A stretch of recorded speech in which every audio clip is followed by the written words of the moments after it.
Night stretched across China like a silent shadow, but sleep had no place in the 3 distant launch centers scattered across the country. Inside dim control rooms, the glow of monitors reflected in tired eyes. Fingers hovered over keyboards. Radios whispered numbers. The air felt thick, electric, as if the ground itself was waiting. And outside, towering against the dark horizon, 3 Long March rockets stood frozen in place, gold, motionless, but alive in a way only a machine moments before ignition can be. Tonight, China wasn't trying to impress the world.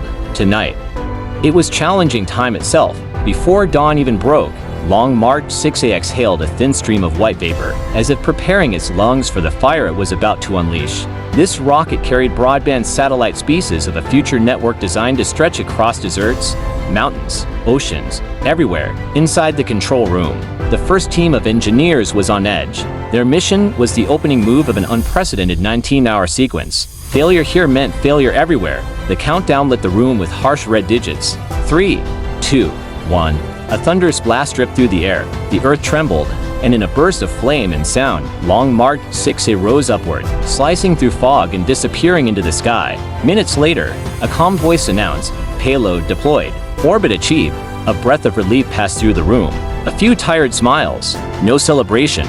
The schedule didn't allow it. 2 more giants still slept outside, waiting to be awakened. As the sun fell and shadows consumed the evening, another launch pad roared to life.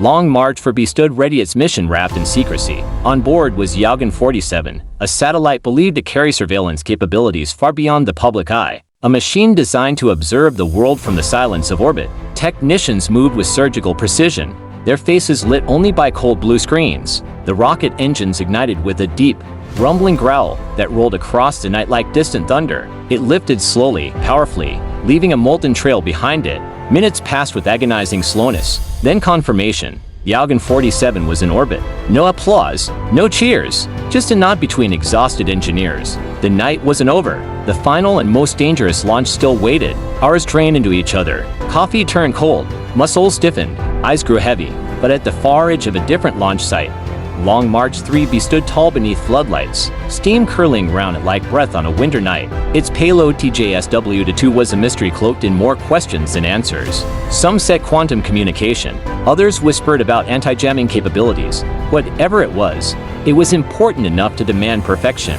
The countdown began again, slower this time, heavier, each number echoing in the chest. When the engines roared to life, the ground quaked. Fire erupted beneath the rocket, turning the night into a blazing sunrise. Long March 3B climbed with raw, unrestrained power. Every second felt like a lifetime. Then, finally, the words everyone had waited for: separation confirmed. Mission success. 3 rockets. 19 hours. 0 failures. By dawn, the world had changed. Outside the final launch center, a young engineer stepped into the cold early light. His uniform wrinkled, his eyes burning from sleeplessness. He looked up at the pale sky where 3 new points of light orbited the Earth far above him. They looked like ordinary stars, but he knew better. They were proof of ambition, precision, and a nation's relentless push into the future. He stood there, exhausted yet proud, realizing that what they had done tonight wasn't just history. It was a beginning, the quiet, unstoppable beginning of something far larger than any of them. And as he walked away from the launch center, those 3 faint lights continued their silent journey across the heavens, marking the moment China told the universe, in flame and thunder, "We are ready."